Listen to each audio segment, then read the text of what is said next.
అనంతపురం జిల్లా పామిడి మండలం గంజారంపల్లి గ్రామం వద్ద పీజేఆర్ ట్రస్ట్ అధినేత పెరమాళ్ల జీవానందరెడ్డి ఇటీవల గ్రీన్ వ్యాలీ పరిశ్రమ ఏర్పాటు చేశారు.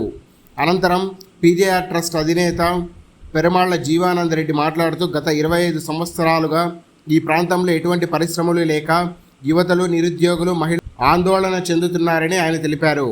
అలాగే ప్రస్తుతానికి 300 మందికి ఉపాధి కల్పిస్తూ అలాగే ఉద్యోగుల కోసం బస్సు సౌకర్యం కల్పించారు.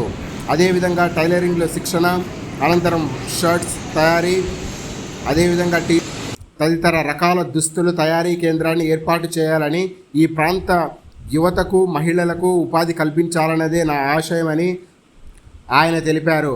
అదేవిధంగా భవిష్యత్తులో 10 కిలోమీటర్లకు ఒక పరిశ్రమ ఏర్పాటు చేయాలనే ఆలోచన కూడా ఉందని మీడియాతో తెలిపారు.